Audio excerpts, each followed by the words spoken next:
Hey coaches, welcome to day 5 of the 30 for 30 challenge that I have done for myself. If you're just joining, my name is Coach Ron McKie. For Facebook, this is Facebook, this is YouTube. For YouTube coaches, if this is the first time visiting my channel, welcome. If you want to learn more about the spread offense, passing schemes, running schemes, tempo, any and everything for the spread offense, click that subscribe button down below. And then off to the side is a bell notification. Go ahead and click that. For Facebook people, if you like this, give it a thumbs up. Let me know that it sounds okay, and then bring another coach in. So what I want to talk about today is that there's something I see inside the Facebook group. And if you're not in the Facebook group, check the description. There's a link, click it, go ahead and join. Irons, what's up? Coach Luca, how you doing? Yeah, while you're here, ring in to the Coach McKie Show. Tell me where you're calling in from, and if you have any questions, put them in the comment, and I'll get to them when I do it. But when I look in the group, I see a lot of people saying, hey, how do you defend the spread? Or do you do a 4-2-5? Do you do a 3-4? What do you do? And I want to cover the defense that when I see a team do it, I go, oh, shoot. I do not want to go against this defense because it's a pain in the butt. Many of y'all don't know this, but when I played in high school and college and actually started my coaching career, I started on the defensive side of the ball. And the defense that I played in high school and college was a 4-2-5. But when I first started out coaching, we did the 3-4. And there's just something about the 3-4 that I love. It is something that is near to my heart. I love watching Alabama, what they do with the 3-4 and all of that. And the defense that if I was to 80-20 the defense and run just one defense for the entire season, it would be the 3-4 with 4 eyes. I cannot stand 4 eyes because one of the hardest blocks to teach, especially when you're doing inside zone or anything like that, is to wash this guy down, this 4 eye, because if he's shooting the gap. Now, if you shoot the gap, you take away the B gap, that is a difficult thing for your offense because we want to run the ball from B gap to B gap. And if you clog the B gaps, you kind of clog the running play. And I don't care really unless you're going against Mike Leach, which if you are, I'm sorry. But a lot of coaches, especially in high school, want to try to run the ball, establish a run, even if it's just a little bit. And when you take away the B gaps, that's what happens. You're forcing the offense's hands. I think as a defensive perspective, you are at a disadvantage because the offense knows where the ball is going to go. Correct? I think we can all agree with that. So defensively, what you want to do is you want to mitigate where it can go. So I want to take away different aspects of where the ball can go and then rally to where I know it has to go. And for me, I want to take away the middle. I just want to take it away. I want to bounce it to the outside for 2 reasons. One, again, I'm different. I want these guys catching the ball, but a lot of coaches want these guys to be blockers. They're not blockers. They can't block. If for some reason, I don't know, maybe 95% of teams, these guys are not phenomenal blockers. So make them block. Make them block your guys. And they're not, because these guys are a lot stronger than these guys right here. So that's the first thing. The second thing is I can dictate where the ball is going to go. All right? And the third thing is 1 high. I don't understand the 2 high concept. I understand it, but I don't really understand why coaches are doing that. To me, the quarters concept is the run and shoot of the defense. We talk about, defensive coaches talk about, hey, you can't do the run and shoot, you can't do all this stuff because it's too much teaching for your kids are going to get confused and all of that.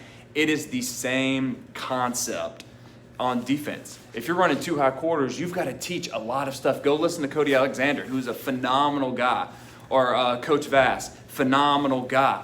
But they talk about how you have to front load a bunch of stuff starting out in the quarters concept and then reinforce that over and over again. That is the same thing with the run and shoot. You have to front load a bunch of stuff route conversion wise, and then you have to constantly reinforce it. So I don't understand why one thing is bad and one thing is good. To me, I want to simplify. 1 high simplifies it because what are you teaching to put your offensive caps on? 2 high, you're telling the guy throw the grass, right? So if you have a gift and a RPO, you're looking for the gift side because it's open, catch, turn, and throw. Correct. Now, what happens when you put 1 high? You put a 1 high, you're taking away the gift, you're taking away the RPO. Now you have simplified what the offense can do to you.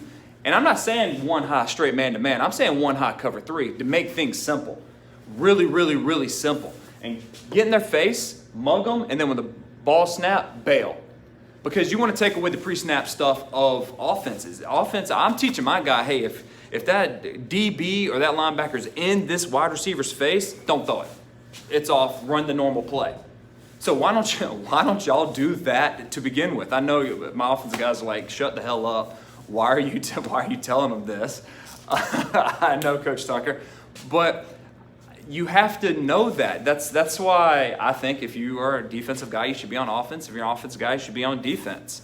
Let's see. Let me see who's in. Coach Eddie, what's going on from Ohio? Coach Samuels, Dallas. Coach Adams, I really want to run the 3-4, but I'm surrounded with 4-3 guys.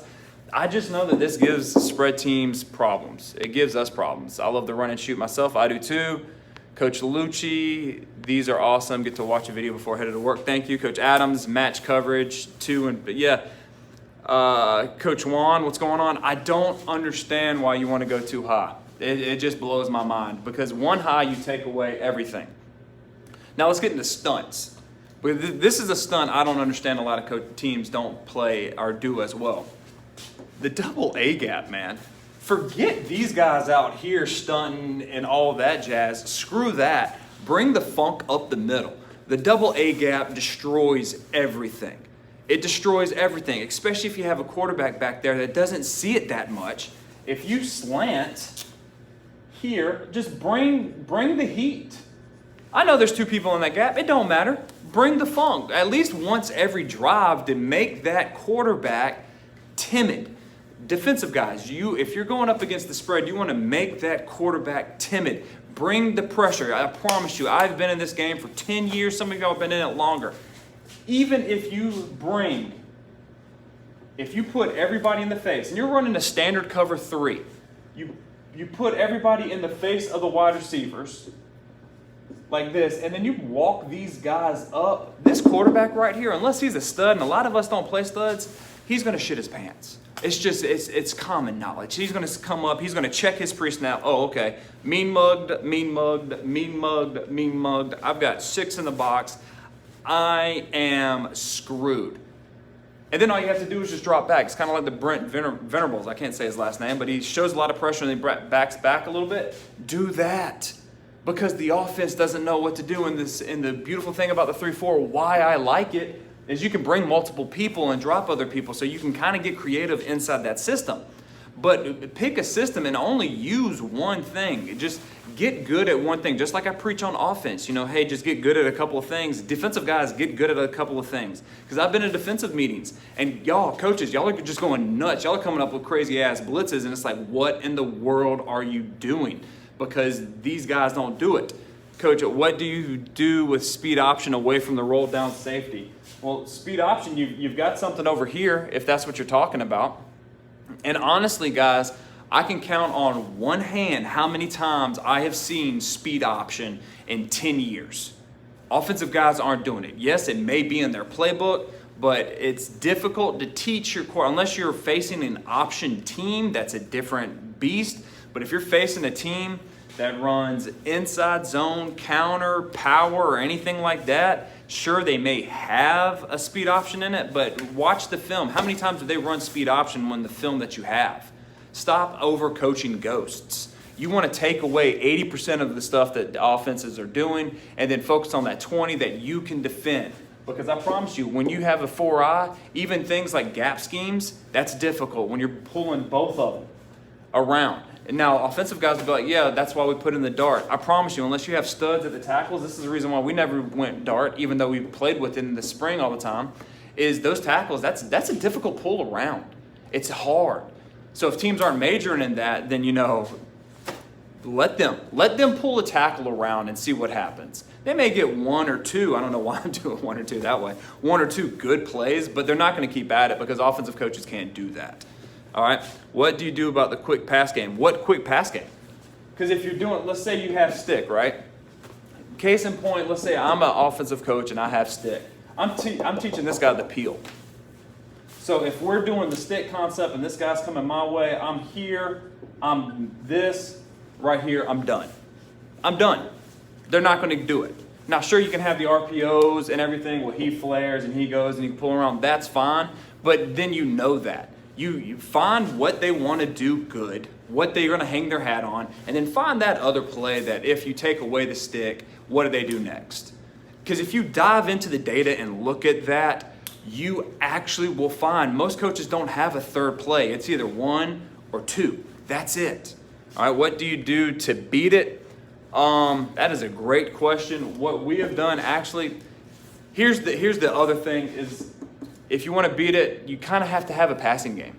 You do. You can't run the RPOs. Everyone's saying RPOs are the thing. Defensive coaches, and I know a lot of y'all are in here, y'all have caught on to the passing game, to the RPO game. You know how to stop it. So now I see one of two things. It's either going back to having a very good passing attack and then forcing these guys to get back into too high, or you're going to have to put more people in the box and run some kind of just pound it. And I don't like that. I don't like going back to putting more bodies in the box. I think you have to put on your big boy pants and actually throw the ball. Call some 4 verts and see what happens. Call some flats, some flood routes to see what happens. Don't get – a lot of coaches now are thinking that RPO is a magic bullet, and it can be, but it's difficult to run them when you have 1 high. That's why I think defensive coaches, you should go 1 high. Don't fall in love with the – defensive coaches do the same thing as offensive coaches. We see what the latest guys are doing defensively, and we go, I want to do that. They're playing too high match coverage. I want to play too high match coverage because that's what I'm going to do. And you can't. You can't do it. I mean, you can, but dive into your data, defensive coaches, and see what are you spending most of your time on. Okay? I have run double tight, and it gives a lot of problems. It does, but then, I mean, if I'm bringing in double tights, I'm just looking at this as a defensive perspective. Double tights, are those guys passers? No, then I really don't have to. Now I've simplified it even more. Those 2 tight ends aren't going to catch the ball. All I got to do is worry about the outside guys, and now I just put people in there. That's defensive coaches. You think that just because a body is in there, he can catch? Hell no. Offensive coaches just throw bodies in there because we are counting on you being so disciplined that you're going to be like, oh, those are 2 tights. They may run 4 verts. Go back and look at your teams that you scout. How many times have they actually run 4 verts? Hardly ever. Or maybe it's 1 time a game. So roll the dice. That's really what you're doing the whole time. So if I have 2 tights, I'm going to say, okay, if they do that, how often do they throw the ball? They don't. So I'm not really going to be worried about it. I'm just bring another body in. And to me, bodies in the box, that's the advantage to the defense because now there's more people you have to block, and you can get kind of creative on run stunts and things like that. So I know this is kind of a random thing, but I love the 3-4, 4 eyes. I think if you're on the defensive side of the ball, you should run more 4 eyes. It gives offenses such a difficult problem, and that's really all you have to do. Eliminate things that you can. So eliminate the inside, make them go to the outside. You know where it's going. Your kids can play faster and all of that stuff. So thank you so much. This is day 5. If you have any questions, put them in the comments below. YouTube, if this is the first time, hit up that subscribe button and that bell notification. Facebook, thumbs up, bring a coach in. Oh, and also I'm about to come out with an article that I think y'all will really like. It's about a 1 formation offense and how you can actually use that. So be on the lookout for that. And next time, coaches, hey, even though this is defense, let's continue to mash the spread, score the points, and have fun. I will see y'all later. Y'all have a great day.